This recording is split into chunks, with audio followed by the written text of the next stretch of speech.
សួស្តីអ្នកទាំងអស់គ្នាថ្ងៃនេះជួបខ្ញុំម្ដងទៀតហើយនៅក្នុងមុខវិជ្ជា Sensor and Alarm System ដែលថ្ងៃនេះដែរពួកខ្ញុំនឹងមកធ្វើតេស្តដំណើរការពី Sensor Proximity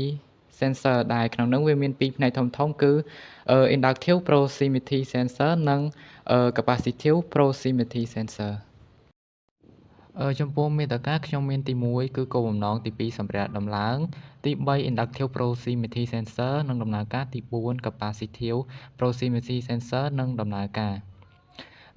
យើងមកមើលទី1គឺគោលបំណងក្នុងគោលបំណងនេះគឺ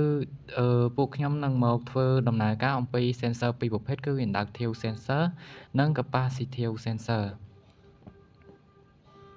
ឥឡូវយើងក៏លេខមកមើលសម្ភារៈដំឡើងហ្នឹងមាន board control inductive sensor capacitive sensor ទូនវិសនិងបង្គោលចំនួន2ដើមចូលចំណុច3គឺគេនិយាយពី inductive proximity sensor for aluminum sensing object sensor ហ្នឹងវាជាប្រភេទ sensor N by N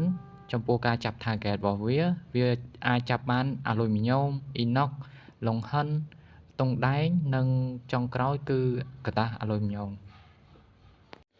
ឥឡូវយើងចូលមកដល់វគ្គដែលត្រូវតឡើងហើយយើងយកបកគោនឹងគៀប sensor ទៅនឹង board ហើយយកជើងរបស់ sensor ដែលវាមាន3ពណ៌នោះភ្ជាប់ទៅ terminal ពណ៌ត្នោតពណ៌បូកពណ៌ខៀវពណ៌ដកហើយពណ៌ខ្មៅគឺផ្នែក output នេះជា sensing object ដែលខ្ញុំយកមកដាក់ដែលវាមានលោហៈធាតុខុសៗគ្នាទី1ហ្នឹងគឺខ្ញុំដាក់ទៅលើ inox គឺវា target បានបន្ទាប់មកគឺ aluminum ប្រភេទកតា aluminum ហើយបន្ទាប់មកទៀតគឺខ្ញុំដាក់ទង់ដែងម្ដងដល់ពេលដាក់ទង់ដែងទៅគឺវាអាច target បានដែរបន្ទាប់មកគឺដាក់ប្រភេទដែក aluminum លោហៈទាំងនេះវាសុទ្ធតែអាច target បានលើកលែងតែដែកមួយគឺវាមិនអាច target បានទេចូលដល់ចំណុចទី4គេនិយាយពី capacitive proximity sensor ចំពោះ sensor ហ្នឹងវាមានលក្ខណៈពិសេសមែនតើត្រង់ថាវាអាច target បានមិនថាឡើយអលោហៈឬក៏លោហៈទេគឺវាអាច target បានទាំងអស់រត់តែពិសេសជាងនឹងទៀតសូម្បីតែទឹកនិងប្រេងក៏វាអាច target បានដែរដែលគេភាគច្រើនហ្នឹងនិយមប្រើទៅវាស់ជម្រៅទឹកឬក៏ប្រេងនឹងឯងនេះជា capacitive sensor ដែលយើងត្រូវយកមកតឡើងចំពោះការតឡើងវាដូចអត់មានពិបាកអីទេវាដូចទៅនឹងអាមុនដែរចំពោះការភ្ជាប់ខ្សែហ្នឹងក៏វាដូចគ្នាដែរអញ្ចឹងកន្លែងហ្នឹងយើងអាចមើលតាមនឹងបាននេះចូលមកដល់ដំណើរការខ្ញុំមានជ័រដែលខ្ញុំយកជ័រហ្នឹងទៅដាក់ពីមុខវាគឺវាអាច target បានបន្ទាប់មកគឺខ្ញុំមានលោហៈដែលវាមាន5មុខហ្នឹងយកទៅដាក់វាគឺវាអាច target បានទាំងអស់មិនថាប្រភេទ aluminum ទង់ដែង inox ឬក៏ដែកទេ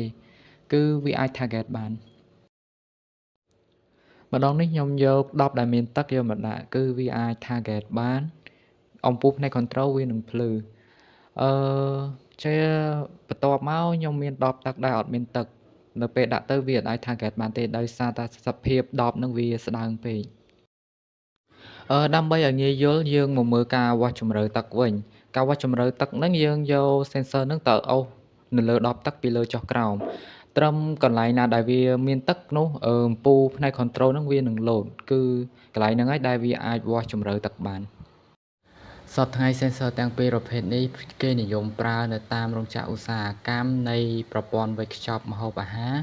រឬក៏អាចប្រើនៅតាមទ្វារអេឡិចត្រូនិកផងដែរ